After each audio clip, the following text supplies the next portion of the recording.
Well, interesting story. I started a business 17 years ago with a thousand naira. I was a bulk SMS company. Funny enough, some of you might even be my clients. Goldmine, for example, used to be my clients when we're doing bulk SMS, and then evolved into um, digital marketing, websites. At some point, I think we designed Goldmine Entertainment's website. Yeah, some of you may not know that. Okay, so but we over time evolved into a real estate company, which was 10 years ago. Because for me, at that point, it became the household name for, and that's why sometimes today when because I'm very active on social media, so you say, if it's your real estate business, don't come.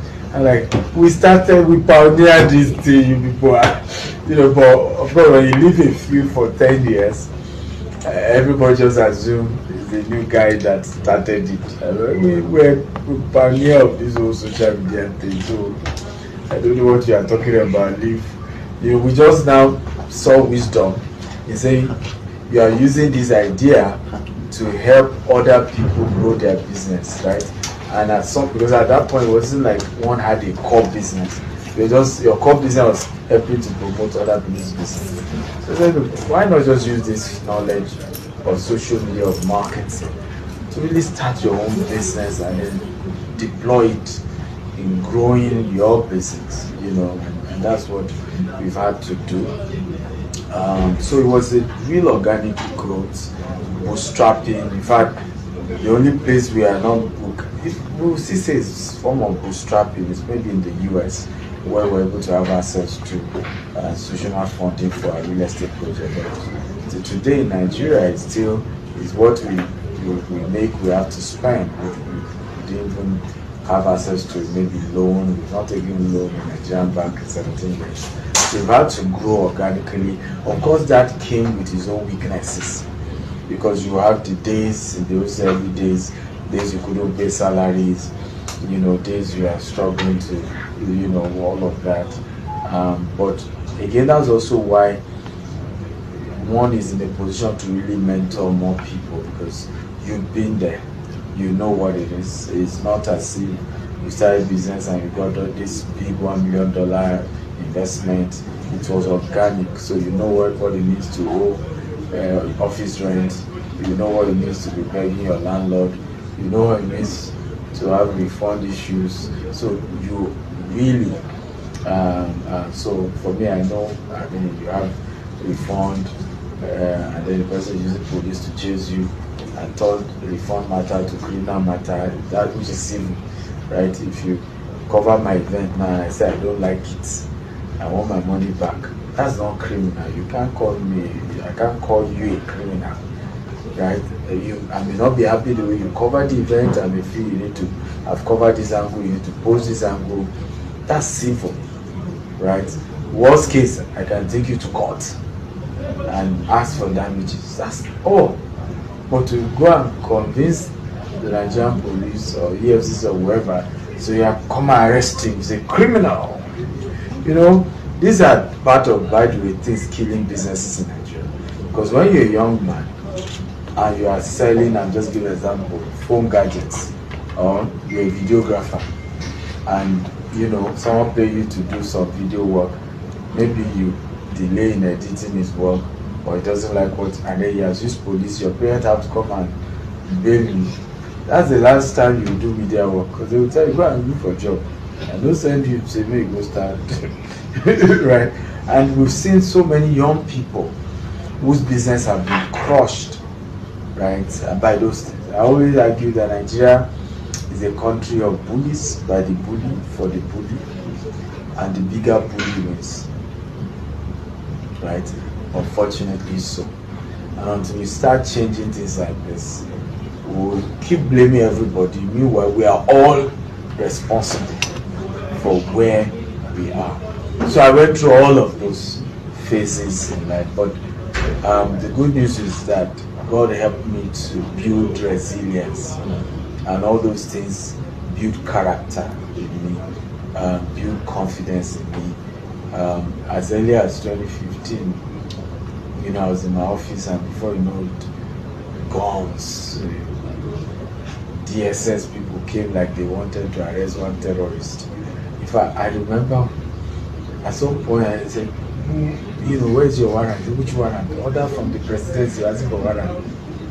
So and in those days, DSS used to come after more of terrorists. Terrorism was under Jonathan.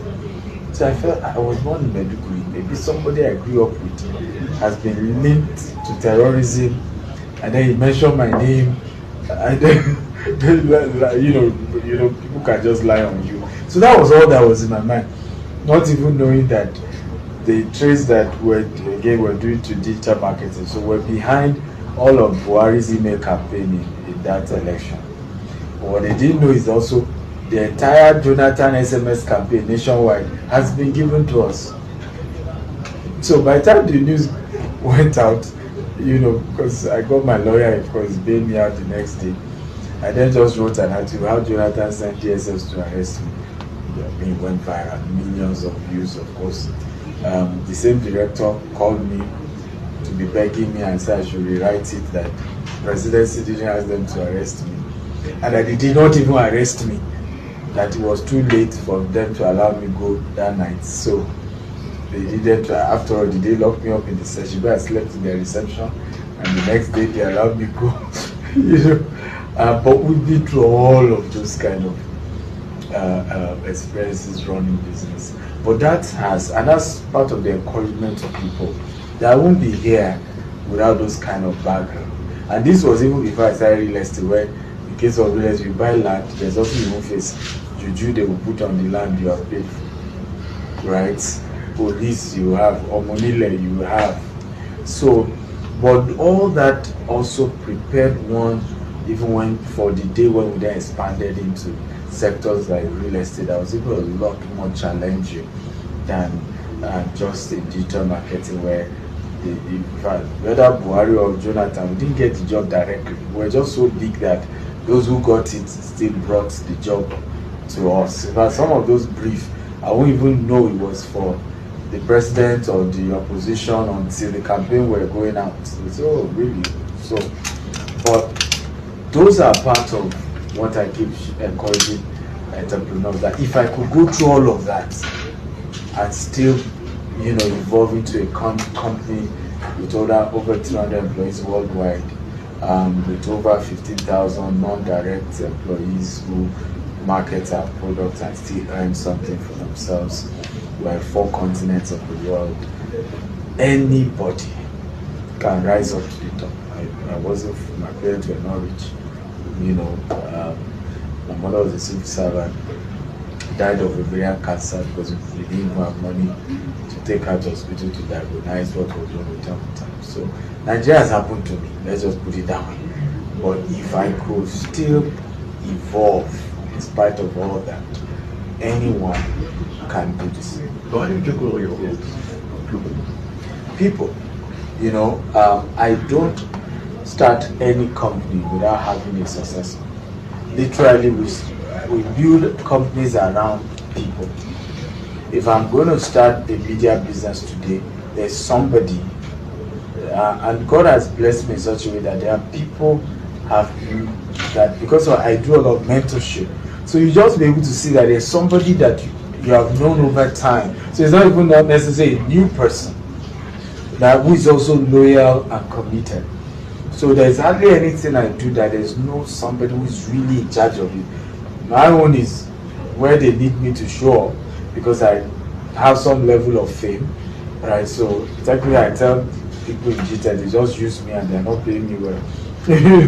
So they just leverage on the fact that I'm quite visible to say, but behind that is somebody who is really the MD of that subsidiary, is really in charge of the day-to-day activity of running that particular business, and that's really why we're able to